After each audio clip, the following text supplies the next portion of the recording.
Hey, Podcast America. Welcome to episode 117 of the Enlightened Neanderthals, brought to you by my company, Training Northwest. And don't bother going to the website because you can't pay electronically for anything anymore. Not taking it. Oh, correction. You can still buy Vortex Optics on the website electronically. I am no longer accepting electronic payment for range courses. It's cash and silver only, and we are booking private lessons like crazy. So if you're in the Snohomish County area and want to come on out, get a hold of me at trainingnorthwest@protonmail.com. Episode 117. We are still talking about control systems. Take it away, Mike. Brave New World versus 1984. Yeah. But hang on. You know how you said you still accept electronic for Vortex? Mm-hmm. It would be cool if Vortex wrote you a letter and they're like, hey, for a razor, it's a cow. You know, for a viper, it's a sheep. Uh-huh. And then what's the bottom one? A blowjob. For a, yeah, dude, for a. Just want the cheap red dot. Dude, Vortex is going through chapstick left and right. Oh my God. This is just the thoughts of myself. Vortex does not, approve of what I just said. These are my own independent thoughts. We are not affiliated.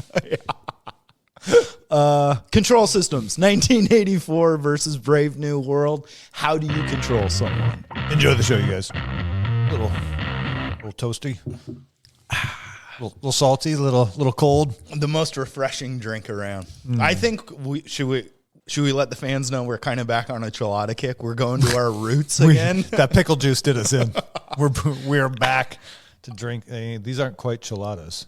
I almost brought. I've been going pickle crazy lately, and I finished off a jar, and I'm like, maybe I just bring the juice as well, so we can put a little juice in there. That would have been good. That's all right. Yeah, next time though. Next time. Oh, buddy, what are we talking about today? Well, maybe, is this the first time we've ever talked about control systems? I think I know a few things. I have a few opinions. Yeah. Well, I don't know that I could fill a whole podcast session. Yeah, never. We've never gone down that rabbit hole. Yeah. No, I texting, I was like, I've been thinking a little bit about, maybe not a little, maybe a little bit more, talking about programming. Yeah. But I've been kind of going down the thought process of surprise, surprise, decline of society, and how the creators would have society fall. And in doing so, I've kind of gone down the rabbit hole of like Brave New World versus 1984. I've sadly not read Brave New World. I need to.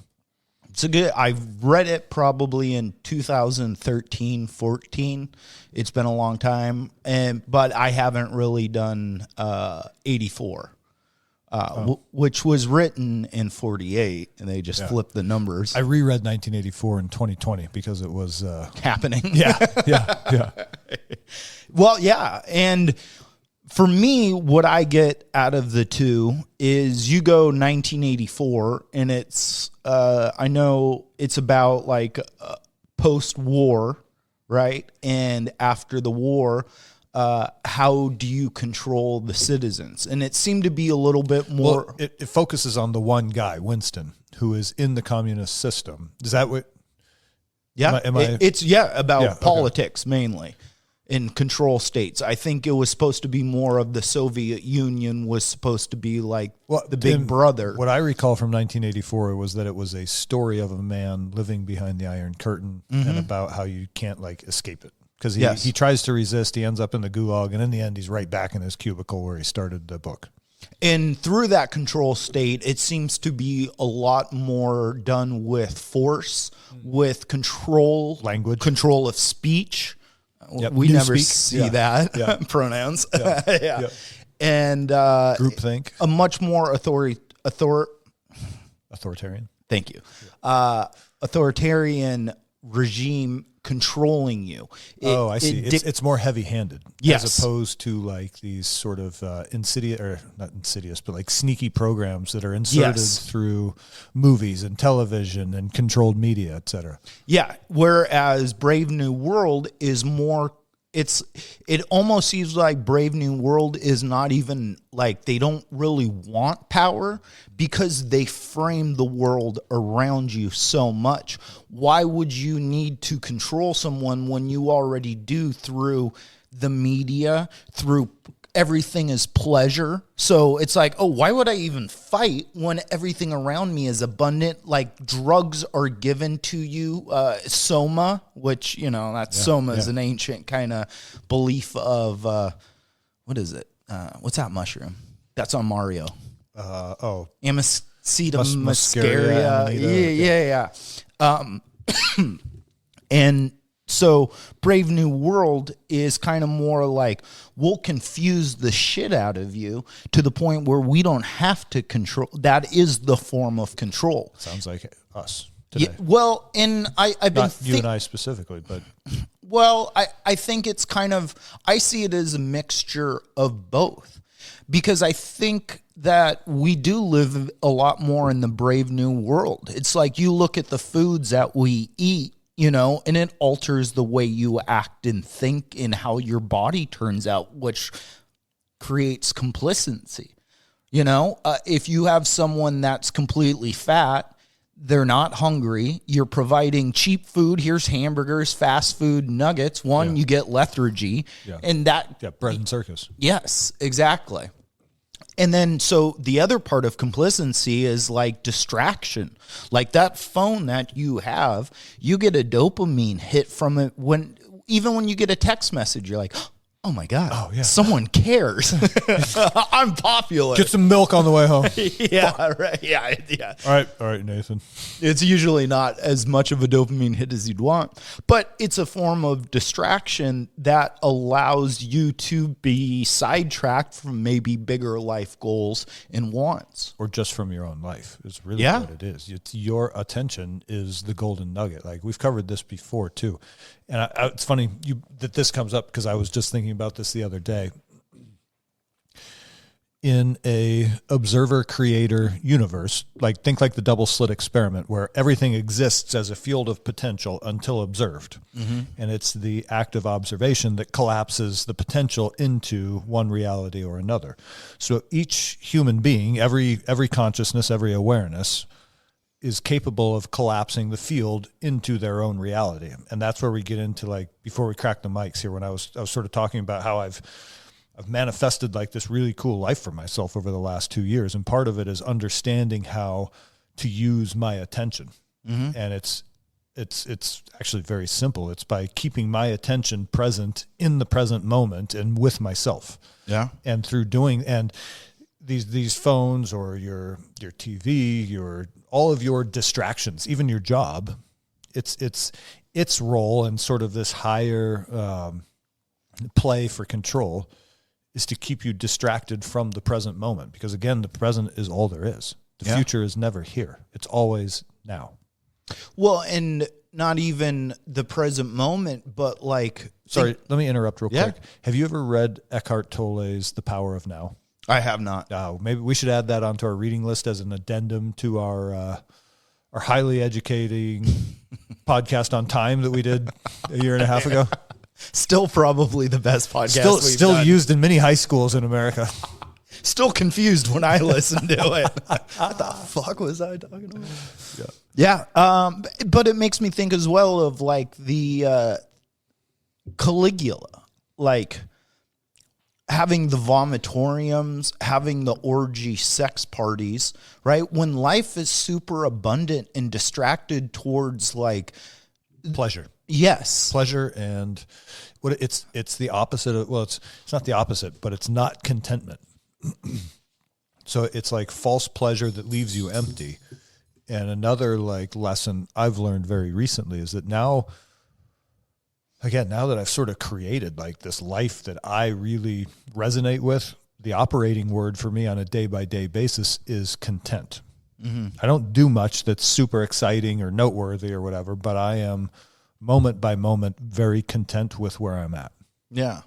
Well, and it's like, you'll find it pleasurable to do those, we're like hashing out what are the nuances of these words, right? And it's like individual pleasure as like a human being, those growth things that you say are fulfillment, they're usually not the pleasures that the world is throwing at you.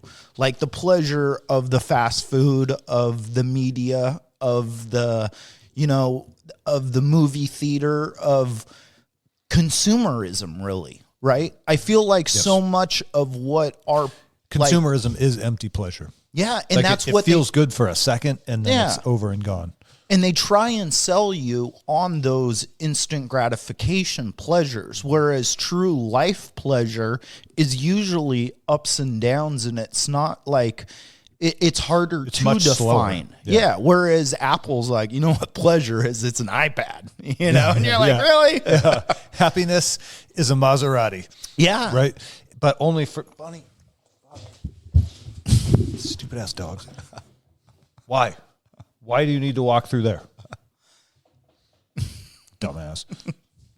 iPads. We have one dog that is basically a wolf. She's like apex pinnacle of evolution, intelligent.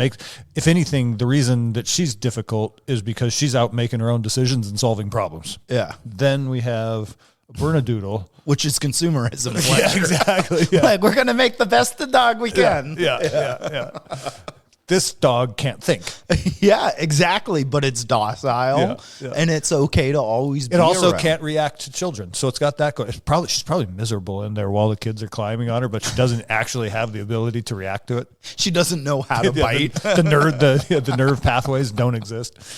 But that is exactly what we're talking about, where it's like socially conditioned and bred. That's part of Brave New World, is like human beings are like, what is it? It's been so long since I've read it, but there's like the alphas, the drones, which are like the, I forget the exact word they use for them, but it's like the drone people.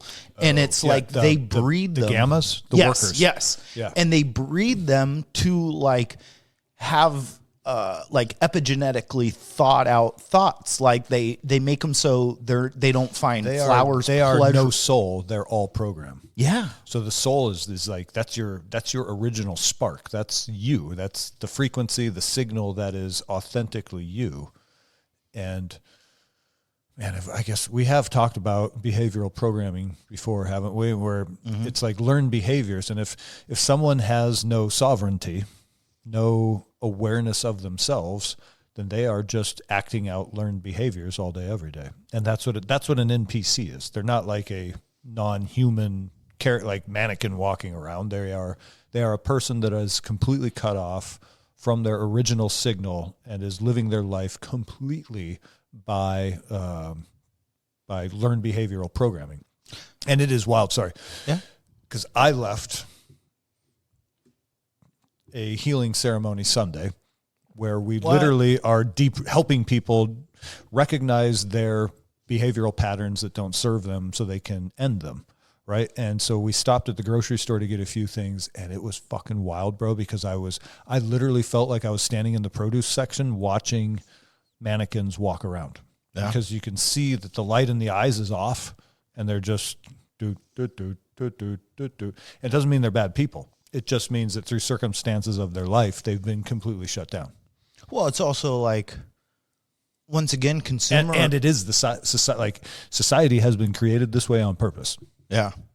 Well, maybe or maybe not, allegedly, you had a friend there. And maybe when that friend went home and friend went kickboxing, friend went in the sauna, continued to work on that self-spirit. Yeah. But then it was like, man, went on Instagram for a minute. Gross. And it's like, I had to throw my fucking, allegedly, phone away because it was like, it felt so fake and like. Yeah. Not feeling good about yourself as a man? Behave like this. Yeah. Get this t-shirt. It felt gross. Go buy an AR-15 and a plate carrier. It doesn't matter that you don't know what to do with it. You'll feel better about yourself for 15 minutes till that consumerism high wears off. Then you can watch another review on something else that looks manly to you. Go buy that. Like, it goes, shit, I'm probably hurting some feelings. It goes on and on and on. Well, and it's okay to admit, like, most of my gun ownership career was that. Like, oh, if I got the plate carrier and I got the AR, I'm the fucking man. You know, but it's like, nah, being the man is like the work. That's that contentness. That's that, like, it's the inner stillness. Yeah. And being proficient and understanding something more than just the consumer of owning it makes you. It's what you're able to do with these tools. Having a hammer is nice, but being able to build a house with that hammer is true contentment. Yeah. Yeah. And it's also, it's a little bit of an inversion of something that is true, which is that it is absolutely true that it is the man's job to provide safety for the women and the children. And you should be able to fire a rifle and you should be able to fight, but that is not your primary role. The primary safety that you are supposed to hold is the stillness of the home. Yeah. You must be so in control of your own emotional, like, regulation that nothing can bump you out of center. Or when it does, you're very quick back to imagine if you and I slap and bump and we're kind of shoving and pushing and dragging collars and whatnot. I'm like, if I'm trying to arm drag you, I'm trying to get you off your center of gravity so that I can take you down. Right. Mm-hmm. If I allow the dog shitting on the floor to get me off my emotional center of gravity, well, now I'm weak and now I'm unstable. Here are all the kids and Christy looking at me to be the source of stability in the house, and the dog shitting on the floor has pulled me out of that stability. And now I'm like, fucking thing, raging. And what has been sold in pop culture is that is masculine. I'm the fucking man, that fucking dog. I'm gonna and it's like, yeah, be masculine, but that is actually not masculine. That is true toxic masculinity, because now you're making everybody in the house, their nervous system is feeling that little like that's coming off of you. Now everybody's unsettled, including the dog that just pooped on the floor. Well, I mean, that is unsettling. And you still got to clean it up. Your olfactory senses are quite unsettled, so it does have some. Speaking of which, I'm going to go bring my baby wolf in off the porch. You talk. Okay.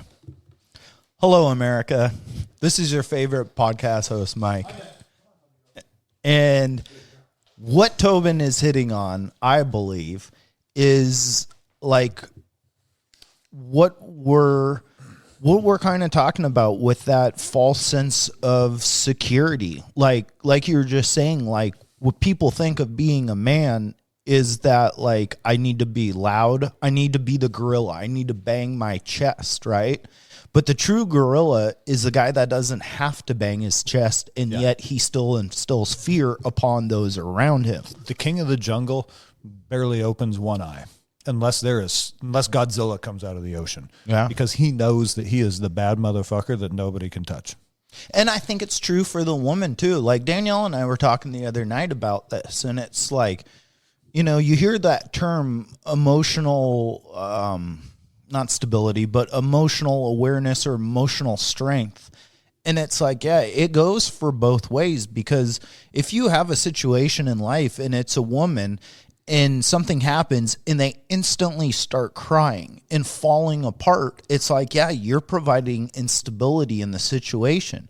And if in that same situation it's a man and he starts getting all aggro and yelling, it's like you're ripping the situation of strength and, like, stability. Yeah. And so, like, to go with those, like, this brave new world idea of, like, the world, here's just what you need to be. Like, you're coddled in so many ways that you don't have to figure things out for you.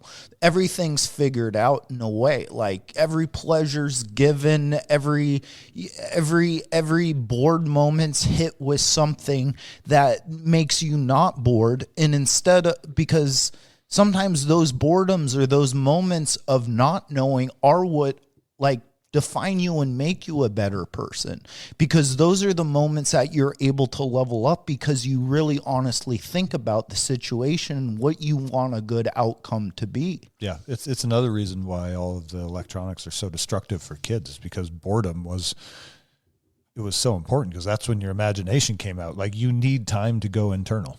Yeah. That it's maybe the most important thing you can do for yourself is like close your eyes, lay down, and do nothing other than explore your own thoughts and feelings. That's why I kept all my G.I. Joe action figures, dude. I still have a all right, you're fighting him and he's coming to you. I got you, Snake Eyes.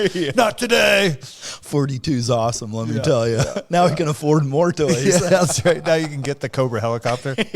Fuck yeah.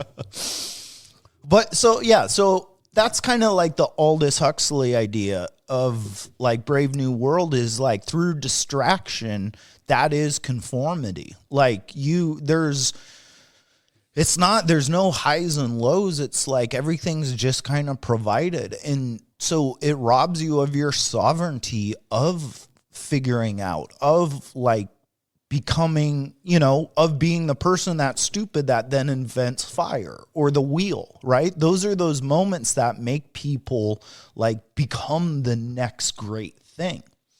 And so that's one version of it. And then you go into the 1984, and I used to think that like, oh, America is like Brave New World. We're being conditioned into like through subtle things like the phone, like having all the processed food. Like you don't have to think, just go to Jack in the Box. AI will do all your thinking for you. Yeah, exactly. And then I used to think, so that's America. And so what would it 1984 style be? That would be like China, right? Like we're going to like Tiananmen Square. You start to speak up and you speak up and that the tank's Soviet style was heavy-handed. Control with a heavy hand. This is control by manipulation. But I used to think that was just like, that was like a China or the Soviet, like you said, or like maybe even our military. But I have to think that like politically and stuff, our groups like the left has gone more 1984. Like the controlling of, you see how media and politicians or government have gotten more in line with each other. And during COVID, I think you saw it a lot more. Like you would see so much on the internet about speech. Here's, you're using the wrong words, right? And when you're dictating what can be said, you're dictating what can be thought. You're slowly changing someone's thought process doing that. And so and then during COVID especially, you were seeing like, I've always liked biological sciences and natural sciences, and I'm no doctor, but I've read about smallpox. You learn how immunity was achieved. I've had sex before. Yeah. Allegedly. But with a girl. Yeah. Bonus. Yeah. But you see, like, remember, they're like, oh, there's no such thing as immunity when it's COVID. Like something that's existed for so long. Now it's like immunity doesn't exist. You need to go get a shot. You have to keep getting boosters. Even if you've had COVID, they're like, go get a booster. Yeah. And it's like, so now through like speech, like they're trying to control a way of thinking. It was going to be the winter of death and despair for all the unvaccinated. And now you talk to people that are super left and you're like, get a booster. I'm not dead yet. Yeah. They're like, no, I don't bring out your dad.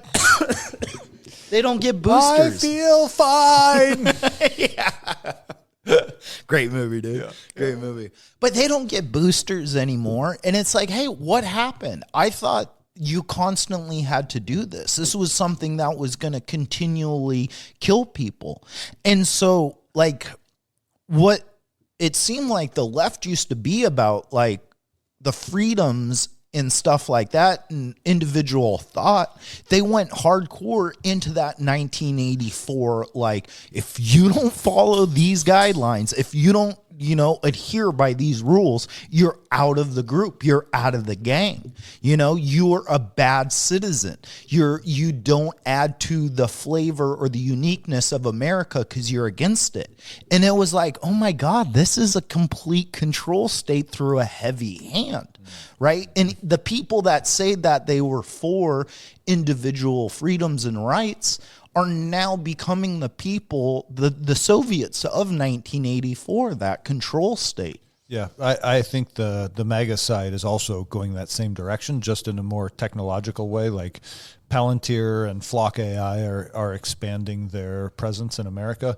And so and what else? There's right now in Congress, a bill to put kill switches in all vehicles. Yes. So that by they 2028 or something. So that they can all be remotely controlled by, I don't know who, not me. Yeah. But yeah, I don't. There it goes. It's a demon's leaving your body. We had to get that one out. Yeah, it's funny. It's red or blue. It's the same. It's the same playbook with different marketing. That's the difference. Yeah. Democrats, Republicans, same playbook, different marketing. And so it seems like it's a mixture. It's kind of a mixture of both. That we're not just one way or another. We're kind of a mixture of both. But what still constantly stands out in both of these books is like that spirit of defiance. Like human beings are constantly like, I want to be my own unique thing. You've had governments throughout time say this is what you have to do, and there's always people standing up against it.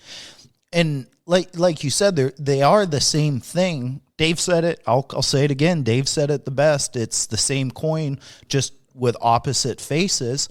But what's unique is that you constantly have people on both sides wanting to defy it.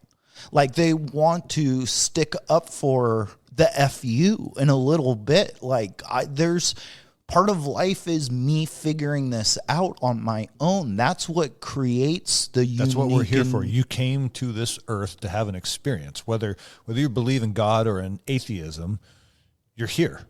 You're here to have experiences, and you're wasting your fucking life if you're sitting on the couch, hypnotized by your television. And like we all did. Like, I'm not saying this like I'm better than anybody. I ran on the hamster wheel myself for 40 years. Yeah. Right. Or 45 years, basically. Yeah. And it was only recently that I realized you can get off the hamster wheel and have the experiences you want and that you value.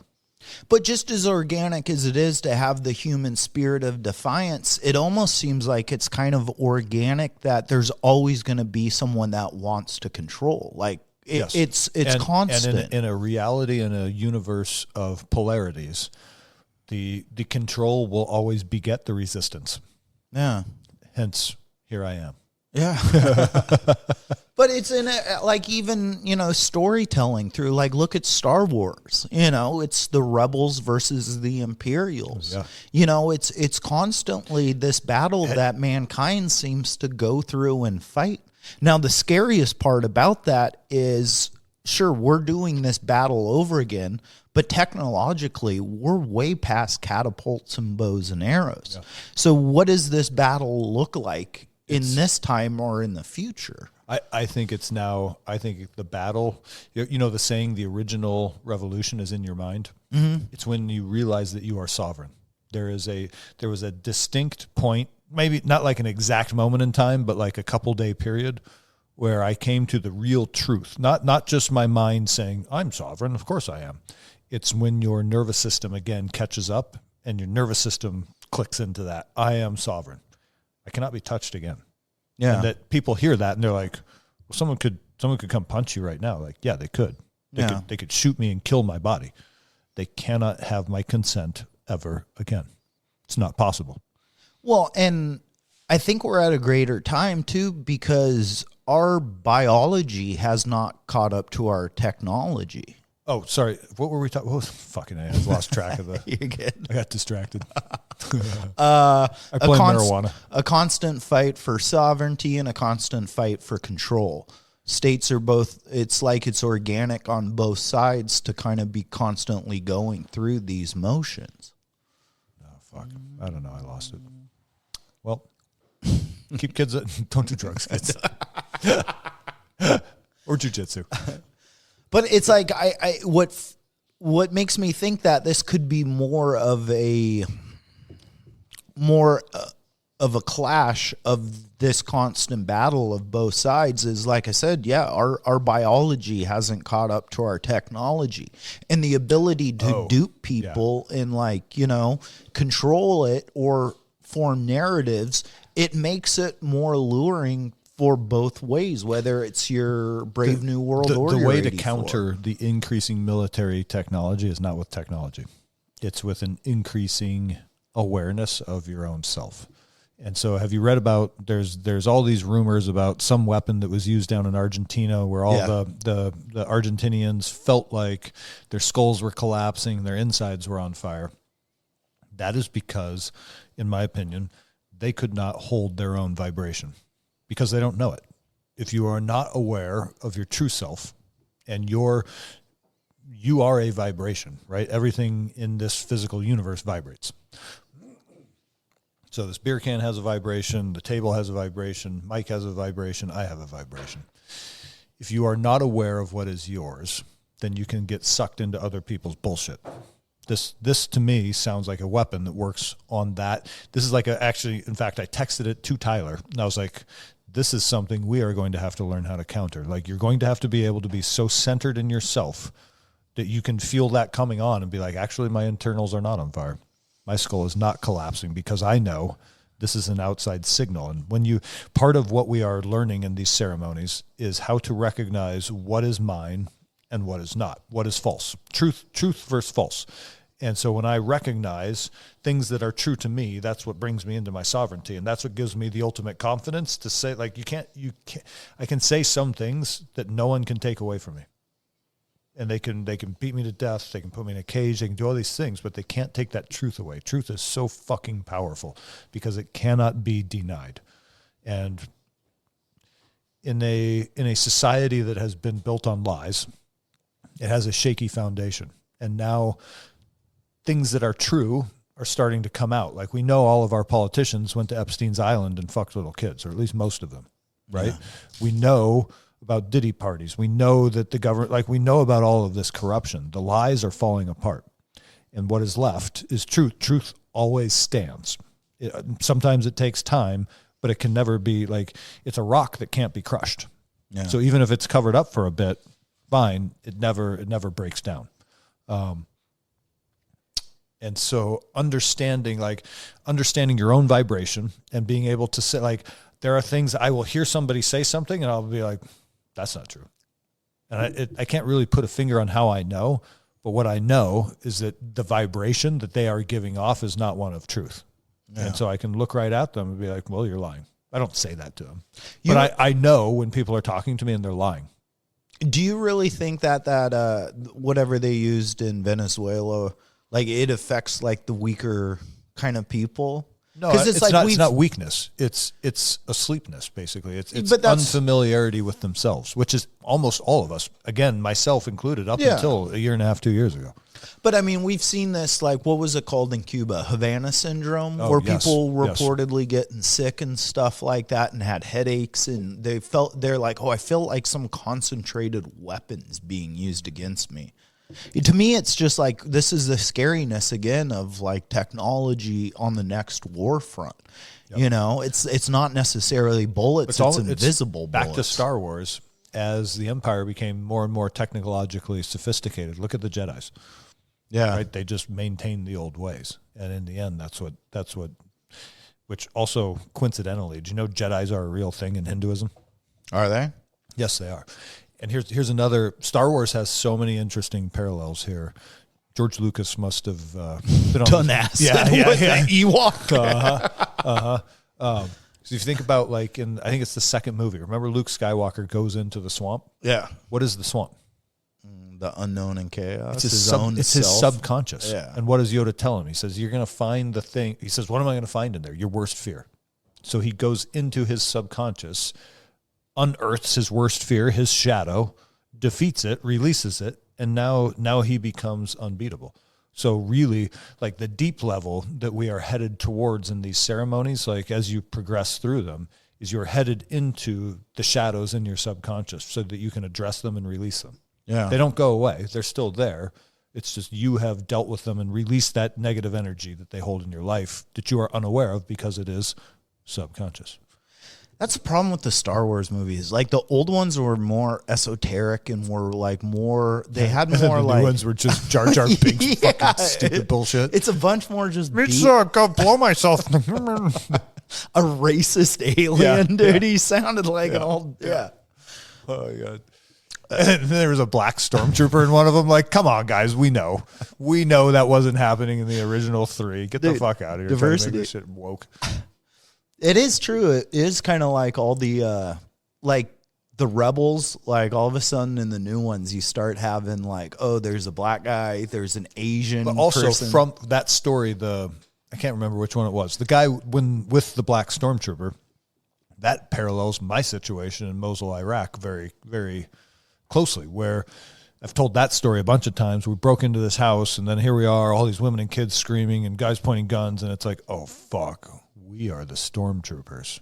Yeah. And now here I am, part of the Rebel Alliance, right? Yeah. Well, it's because you're the white man. You were the fucking imperial scum. Yeah. But that is it. You watch those films, and it's like the rebels are now these mixed diversity and women and all this stuff. And then who do they always fight? A bunch of white guys. Yeah. Constantly. White stormtroopers, and then the white, Bet y'all were surprised when there was a black dude under that helmet. Oh, my God. What is that? What do you think that's just trying to show, though? Like, woke. Yeah, but like white oppression, I guess. Like the stormtroopers.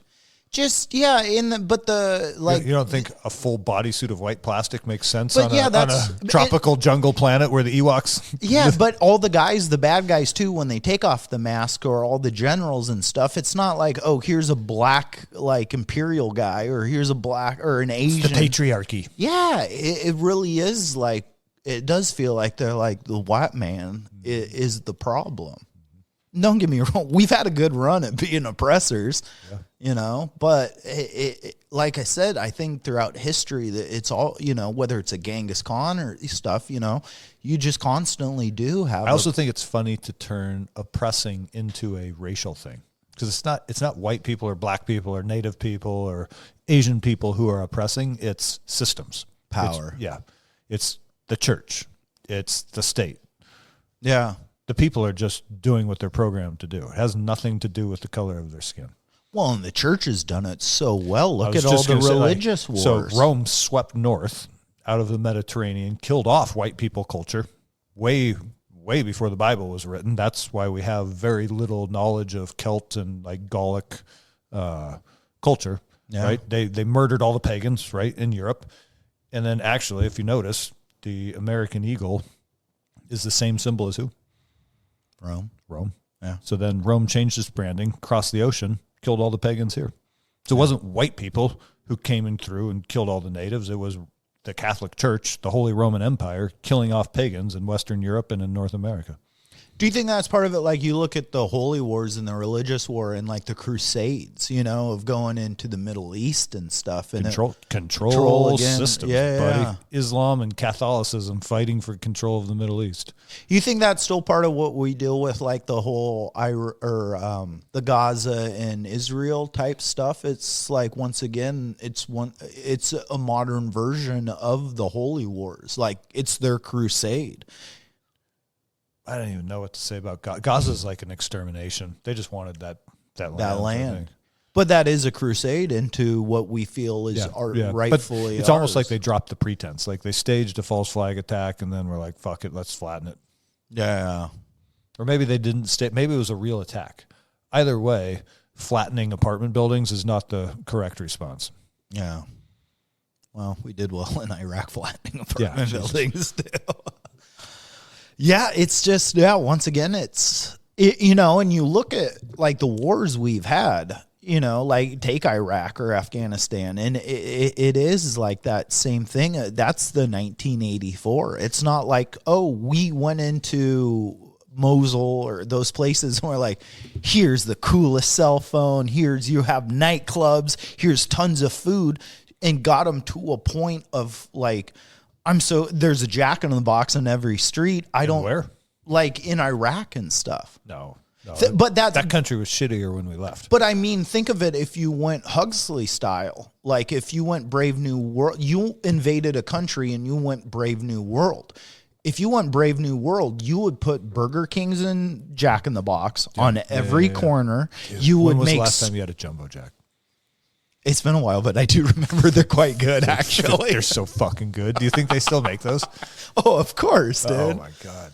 Remember when weed became legal in Washington State and they started having those commercials and like they made specialty meals at like 11 o'clock at night at Jack in the Box where you get like 6 tacos, a jumbo jack, mac and cheese for like $4. And it was supposed to appeal to the new stoner laws of Washington. They're like, that's bread and circus. We'll feed you and keep you complicit. But if you did that, like, that's not how war seems to work. Like that heavy-handedness is the 1984 style. Whenever you invade someone, it's usually with a strong hand. It's not. You guys got some oil? You need some democracy? Yeah. It's not through like I'm going to make you so content that you're not going to fight. Oh yeah, it's more like here come the tanks. And so I have to think like, as much as Huxley kind of like predicted this distraction of the world we have, say your SSRIs, your dopamine hits through your phone, what in the end of the day, what really still rules the world is that 1984 of you don't say this, you will get smacked. Yeah, PC, you follow those rules. Yeah, you're right. It's in a way, it's the heavy-handedness disguised as compassion. That's what political correctness is. Yeah, it's control disguised as compassion. And you look in the animal world, it is still the heavy hand is what wins. Yeah. The lion is not like providing gazelle. The 30-pound baby dog has alphaed the Bernedoodle with it. It took like 2 days. Yeah, for them to establish like who's in charge. Yeah, and so. It makes me kind of think that that's always going to be in the end. There's no matter what your fight is for, like it does come down to blood. Yeah. You look at how crazy Minnesota is right now between having ice and people against ice. And you see. Hand me one of those delicious Coors beers. Oh, yeah. Organic. Grass-fed. Are these grass-fed ones? They're a little yeah. Well, I like a grain finish once again. Yeah. But you see now that like the left is getting more like they're doing more marches with guns. It's becoming more of like the Chop Chaz zone where it's like we're fighting physically, and it makes me think that that's always going to happen. This is something we're never going to get over as a species or as a world. And say maybe we do get prosperity and peace in this world and we start venturing out in the cosmos. Well, okay, once again, now you're going to be fighting wars again through like worlds against worlds. Yep. Maybe this is just something that always does happen 1984. I'm not sure how to respond to all that. I'm not sure how to respond either. Although I do think the wars are a direct result of the control systems. If you remove the control systems, the war would not be possible. But even once it's like the system gets broken. Imagine if we not possible, but if you could snap your fingers and every control system on the planet could disappear, a lot of people would be very confused for a while. However, what would arise would be, like I've said, everybody would be bound or controlled only by their own morality. And it would take a while for it to sort of like, there would be it would take a while to settle out. But once that did happen, and you have this sort of like utopian situation where no control system exists, only morality, war does not exist anymore. But I always feel like the people that end up taking control, even if it's for the right ideas, like, say, revolutionary. It always gets corrupted by the next person. Yeah. Even if the first person is genuine and true, the next one will corrupt it. Yeah. Like, I think about, like, Mao, and it's like, oh, these are... Great leader. Yeah, hell yeah, you got a lot done.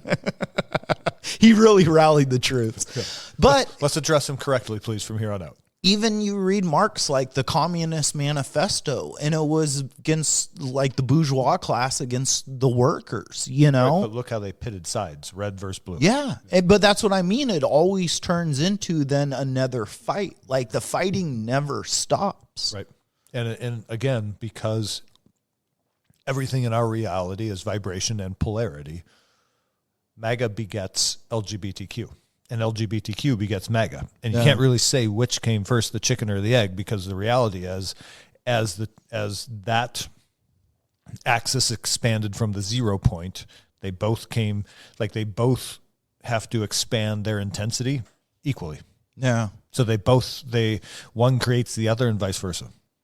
Maybe peace is a false illusion that's not supposed to happen.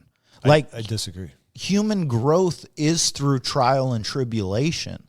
Like if we always had that comfy lifestyle, it's like maybe we would not become great people, or, these events that thrust us into greatness are because of oppression and stuff. Maybe the world is supposed to be fighting, I disagree. I think, again, back to like creator observer reality, it can be whatever we make it. Yeah. And I don't know, a single human, even the ones who are in like combat arms, who genuinely want war. I think you can go to like if you want to fight, you can go to a jiu-jitsu gym or a boxing gym and get that what's the word? Like simulation or like experience without the real consequences. Yeah. I just started his name's Sir Baton. He was a guy, he wasn't necessarily British. His dad was a lawyer, and I think he was maybe Irish, but this was he was born in 1890 in Ireland or around that area, and he signed up with the British. He lied about his age. He had to be 9 or 20 to fight, and he was 18.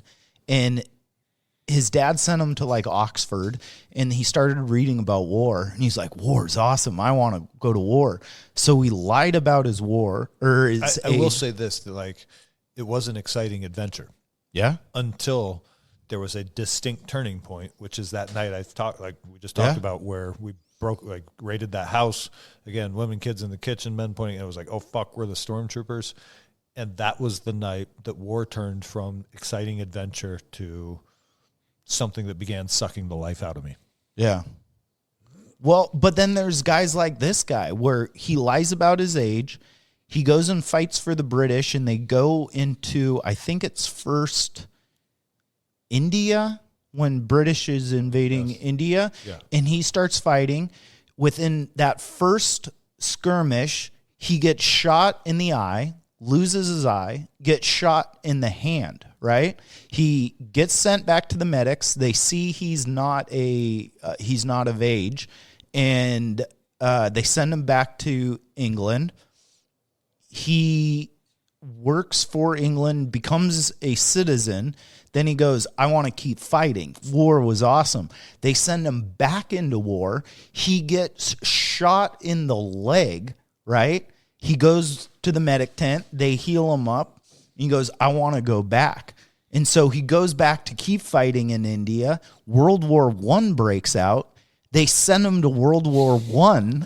No, this is where it's just beginning, dude. Yeah. He goes in a fight in World War One. They make him like some sort of general or something, or to lead a bunch of troops. He leads all these frontline attacks. He gets shot again in the groin and gets his hand blown off. Oh, he heals up. He goes, I want to go back to the front line. They send him back. He gets shot through the back of the head. It blows off a portion of his head. He gets shot in the stomach, right? Yeah. Then he's like, I want more. So he keeps fighting through that. World War I ends. Then World War II happens. He goes, I want to fight in World War II. Right now he has no hand. He has no groin. He has no back of his head. He goes in an airplane. They're sending him through a plane. The plane crashes. He goes, fuck, I don't want to go in planes. He takes a train. While he's in the train, the Cossacks raid him. He gets in shootouts with them, gets attacked. Yeah. Then it's like he gets in another plane crash. Then he goes to China and he speaks to Mao. He gets in another plane crash. Winston Churchill makes him a representative, dude. I just started learning about this guy. It's like, and he loves war. Like, he constantly loves the excitement and what it is. Right. So think about how that person is unable to be content in himself. Yeah. And so that's what he found, everybody finds their external source of like pleasure. So that was his.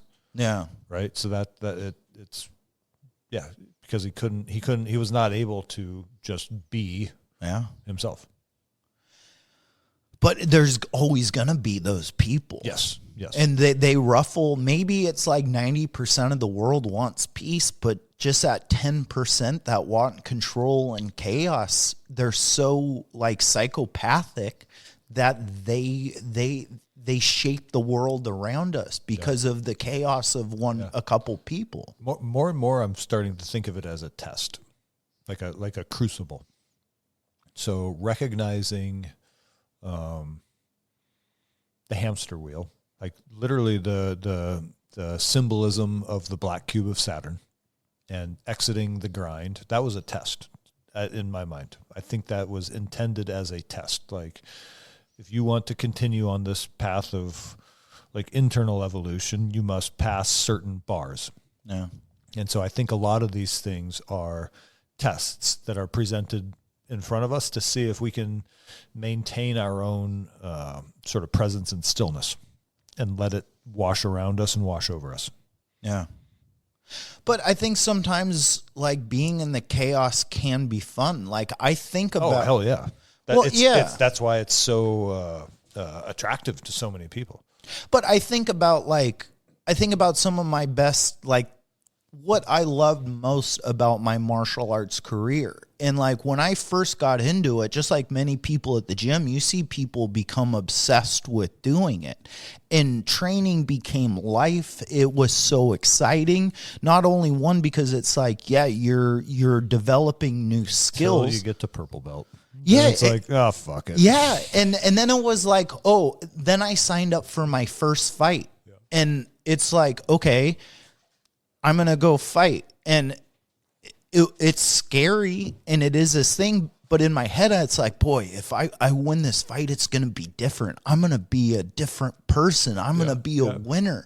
And then I win my first fight, and it's like, I'm still the same person. Yeah. It's like nothing. I thought I was going to like myself more. Yeah, nothing changes. Think about like the sauna at the gym, where it's like people crank it up to like uncomfortable temperatures, like 220, 230. And then it's like, we sat in there for 20 minutes. It's like, cool. Do you like yourself better now? Yeah. And then it's like, so then what did you get out of it? Because the health benefits don't really change. It could have been 200 for the same amount of time and you still get the health benefits. So what did you get other than being able to tell your friends that you endured it? Like, you didn't actually get anything out of it other than you tried to increase your ego by it, and that just feels empty to you. Yeah. So do you like yourself better now for it? And the answer is always going to be a no. No, you're still the same person. And I say that like I'm above it. Of course I was guilty of all the same things, right? Yeah. But it's like maybe... Or you go like, think like even going into like some sort of soft unit, like Ranger Tab. That Ranger Tab comes with a massive ego boost. Yeah. You know what I mean? Like, do you like yourself now? Yeah. Is it enough? Yeah. What's enough? Until you find that point where you like yourself, it's all just ego and bullshit and distraction. But sometimes that distraction, it does make people rise to like what you're learning, what you think the end goal is, like, this is what's going to change me. What's changing you and making you is like the enduring, like just the normal stuff that doesn't seem glorious. You're doing something to a further date that you think's going to be glorious, but it's those, like you say, the now. The now is what's making you glorious, and it's hard to recognize that the now is the most important thing. Yeah. To be present in the moment is so hard because we are so conditioned to let our minds distract us off into like future problems or past experiences, right? Most people are dominated by thoughts of the future or sort of like obsessing or memory holing into the past. And that keeps them away from just being like, whatever you are doing in the moment, be like, if I'm going to sit here and click this pen, be aware and be present of it as you're doing it. It's not easy. Yeah. And that leads me into like that control, like if we just get the Democrats in the House or we just get the Republicans. If we can just do this in the future, everything will be better. Whereas like they say, think globally, but act locally. If you're really like wanting to be the change, it's like the change has to be like what you're doing right next to you. Yes. Like, and it also takes the liability away. If we just get the right guy in office, everything will be better. That means you don't have to do shit. Yeah. Other than maybe fucking fill out a voting form. Yeah. Right? The reality is you have to take control of the present moment right fucking now for yourself. And that sounds scary and hard. Yeah. But maybe that's what control is being able to rally those people with those false tenses. That's what gets you an army. That's, there's certain, you look at kind of World War II and it's like Germany was going nuts. Japan was going nuts. What Japan did all throughout Eurasia and the Philippines and Korea, it's absolutely heinous stuff. And sometimes I do think you have to help, protect those that can't protect themselves. And it's like, well, maybe there is a good point in rallying the troops to stop atrocities. There is certain times when it's like fighting has to be done for good. But once you fight for that good, then it's like that whole apparatus is now misallocated. It doesn't have this enemy to fight. Like I've said about women's suffrage, women fought so hard to get rights. Okay, so now you can work, now you can vote, now you can drive, now you can do all these things. So what do you do with that energy once you've achieved your goal? And sometimes I think that's where the power structure goes off the rails. Women's suffrage was asking for permission to drive. Why didn't they just get in the cars and drive? Yeah. Well, the foot pedals. They wanted permission. Yeah. Think about that as a control system. Yeah. Yeah. Well, it does make like permission, not permission, but to be seen as an equal, just like slavery. Like we want, yes, we can. No one has ever been able to be seen as an equal by asking for it. You only get there by demonstrating. Taking or doing you take it. Yeah. Yeah, I don't know. It's a weird one, like the control in the individual. Like once again, the Star Wars, it's this constant fight between the systems in power and the ones without power. Yeah. And balance is maybe just, I don't know, maybe it's this thing that never stops. Like you say, you do believe there could be a way that it is utopian in a way, but someone's always going to want what you have, or someone's always going to think they deserve more. And maybe it is those 10% psychopaths like Baton, wanting that. You know, he wants to keep the chaos going. He likes the chaos. There's just agitators. Right, because in chaos, everybody's nervous system is activated. Yeah. And when your nervous system is activated, you don't make logical decisions. Yeah. And then you're easy to control. So I can, you open Instagram and it's like, look at the Democrats are doing today. Your nervous system goes sideways. Yeah. Now you are easy to control. Yeah. Because you are no longer in logical, calm thought. Do you think there's good forms of control? Nope. Next question. Got any other brain busters for me, Mike? I mean, like fighting for, like slavery. Take slavery, say it's part of the Civil War. Like it is like what our doctrine. Hang on, let's hammer out our positions here. Are you for or against? Slavery? Yeah. Depends. No, but I'm against individual freedoms and right and sovereignty of the person. You're against that? No, I'm for. Oh, okay. All right. Yeah. But like in our doctrine is supposed, like every man's created equal. That like those are supposed to be our tenets. Well, having those tenets, it's like, well, this guy's mine. Yeah, you know what I mean? These guys that we brought on a boat, so we own them. Yeah. So it's like, even though you say something, you don't necessarily act. And sometimes maybe that act of fighting for what you say is your doctrine. Listen, we were not fighting over slavery and freedom. We were fighting over controlling prices of cotton coming up to the industrial centers of the North. Yeah. Well, and they're saying state rights, but it's also states' right to own people, And so it's like, well, maybe that is worth fighting for in a way too, It just gets, it's a slippery slope. Life is constantly a slippery slope, and politics is a slippery slope, and what you say your ethos are and then how you act, or, it's the guy that says one thing, this is who I am, but then he acts in a completely different manner or way. Yeah. I don't know. Well, 1984. Wolverines! Yeah. Oh, shit. That's my favorite documentary of that genre. That was the Russians, right? I think it was Cubans, advised by, it was Cuban soldiers with Soviet advisors.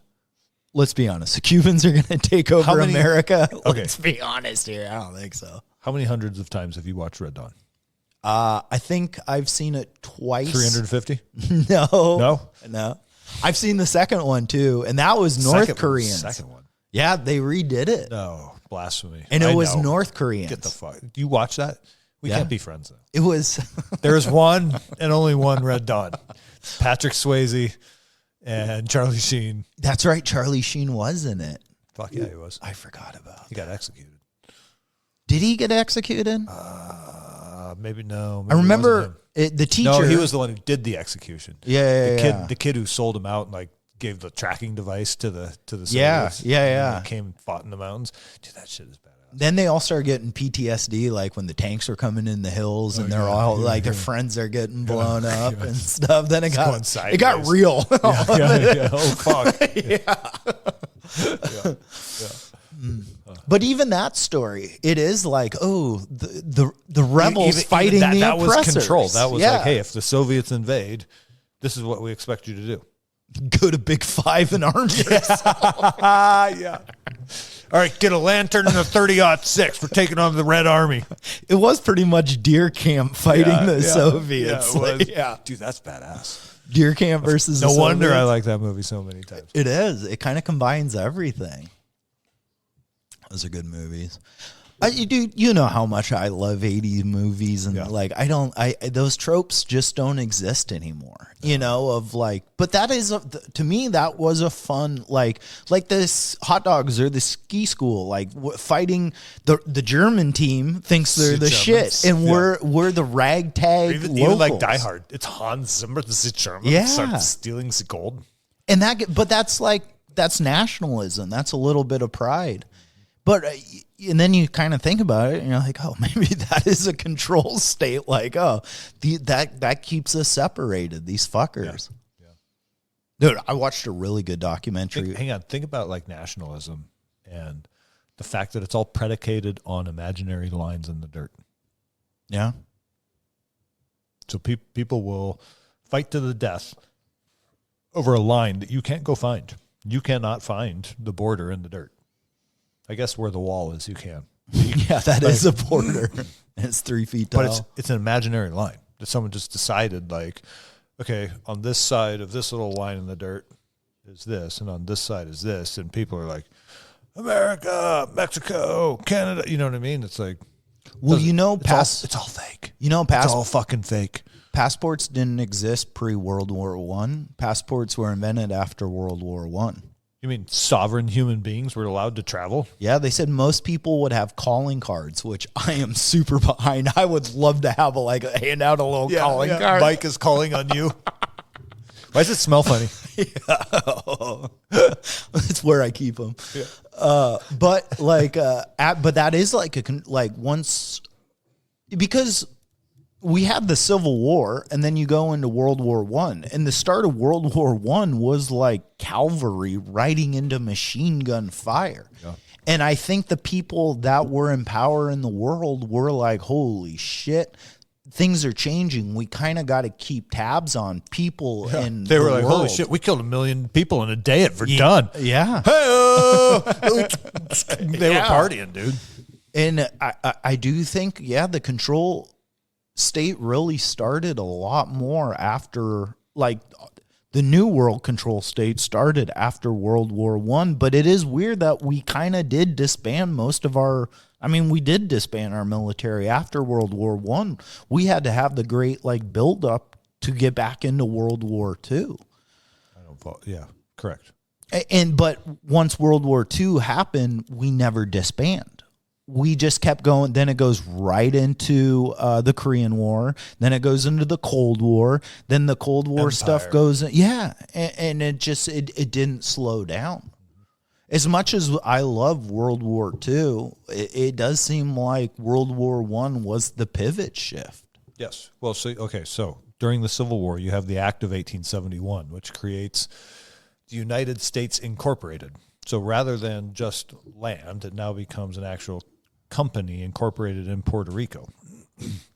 That's where you get into all this maritime law stuff, where you as a citizen of the corporation now are subject to all of these rules, and that's what your birth certificate is. It requires you to obey the rules of the corporation, hence the control system, right? So then you have post-Napoleon, you get Jekyll Island. You get the creating of the first, it even goes back further to the Rothschilds. So Meyer Rothschild sends his 5 sons out from Germany to establish banks in 5 big cities in Europe, one of which is London, right?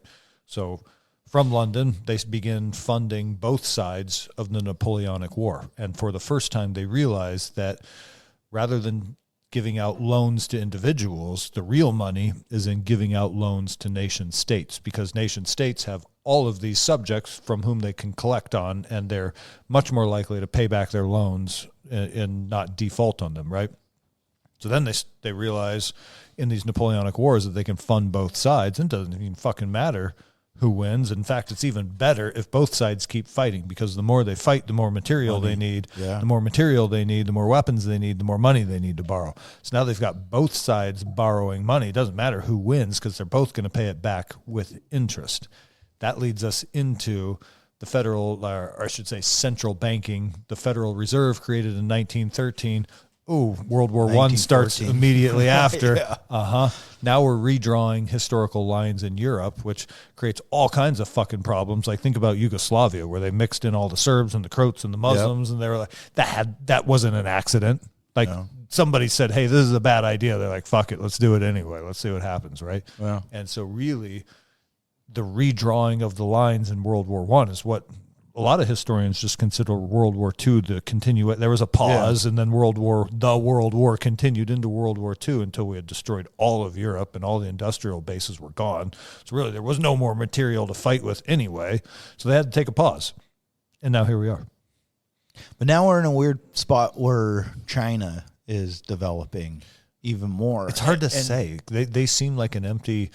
because there's so little information that gets out, there's a lot of analysts that say it's just an empty tiger, or it's an empty, it's like a paper tiger. Paper tiger, yeah. But you do look at... But also on a higher level, red versus blue, China red versus U.S. blue. Yeah. The control system needs us to always have an opponent.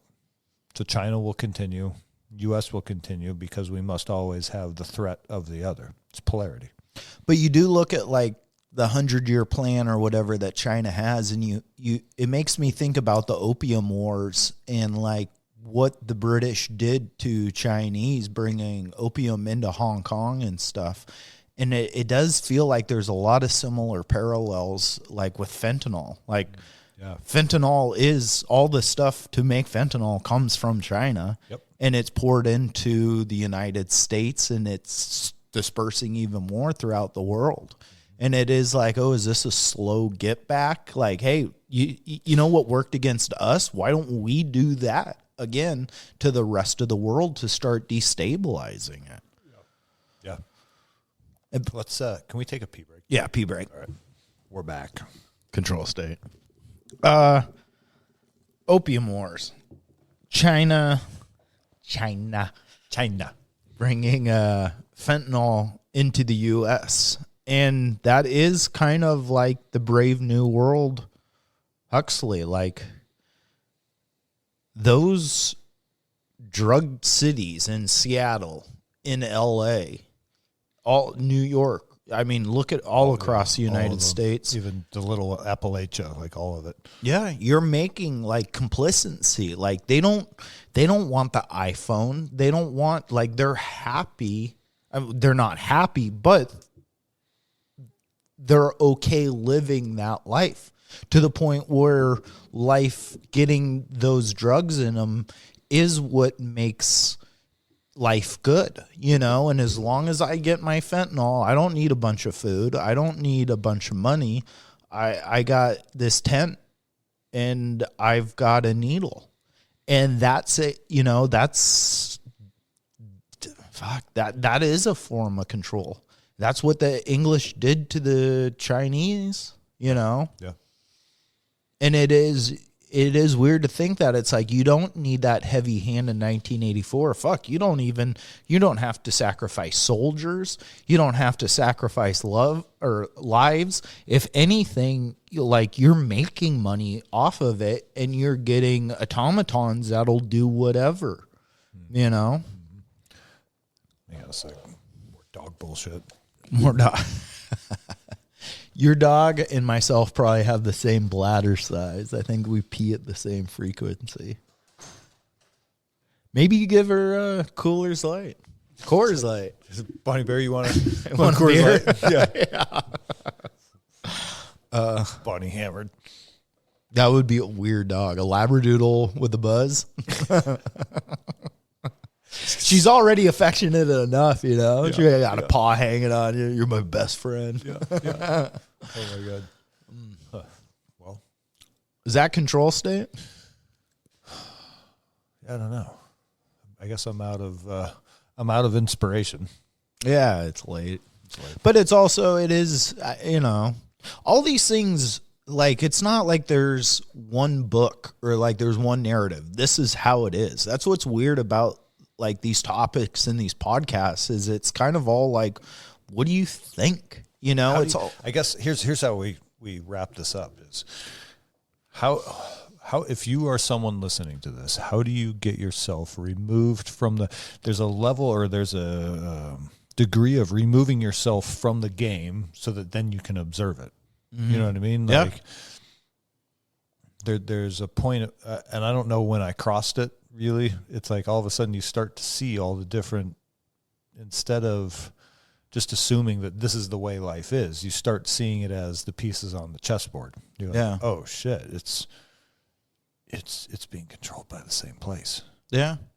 Well, and I think a lot of people have gone through that. Like I said, like, I've always considered myself, for the most part, to be a Democrat. And it's like, you look at what the party has become, and you're like, oh shit, dude, those aren't my ethos. The party, the goal, the lines have moved. That's not right. But there's like a point at which you realize both parties are controlled by one source. Yeah.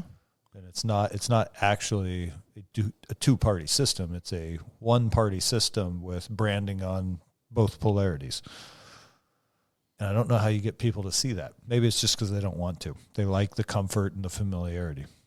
Well, I think I want to be part of a team. These are my ethos, and boy, the Republicans, I align more with that. It feels good to know where you stand in life. Yeah, like but I believe in X and Y, and these are my people, and this is how I roll. But even though, like, oh, it's nice to agree with them, both sides have things that you probably don't agree with. That's true. Think about how angry people get when you challenge their ideas. So how can you challenge your own ideas if you just get angry when your ideas are challenged? Yeah. Yeah, I think more people are kind of waking up, or like all of this does kind of seem like smoke and mirrors. And I think, you know, as you see more tumultuous times and chaos and like you said, like, oh, we see that all of our politicians have gone to Epstein's Island. Yeah. And so many people are like, my side would never do that. They would never get. The best is Stephen Hawking making naked midgets do complex math. I love that one. The Epstein files have provided some gold. Shut up. Is that real? Yeah. Get the fuck out. Yeah, he would make midgets get naked and do complex math problems on a whiteboard. What the fuck? I mean, pretty cool. Pretty Come cool. on. Yeah. Is there a video of that? Asking for a friend. I hope. Yeah. Solve for X. Holy shit. Holy shit. Yeah, the funny one is that, like, Trump is clearly photoed with Epstein like a bunch of times, and the people who do not want to believe it's fake. Yeah. It's fake. Fake news. Yeah. Oh Yeah. my God. Oh my God. But I think it's kind of, you know, that's how do you get yourself to see that? And it's kind of like you said, the truth will eventually come out. The thickest of cream rises to the heaviest of cream rises to the top. Yeah. And it's like, you can only pretend and be fake for so long before, you know, the holes in your armor start to get shown. True. The house of cards will fall. Yeah. Yeah. With the softest of breeze pretty soon. Yeah. All right. I think that's a pretty good note to wrap it up on. Let's see, guys. If you are enjoying this show, please share it with your friends. Leave a review. Hit that 5th star. Is there anything else I can do? Do complex math with a naked midget. There it is.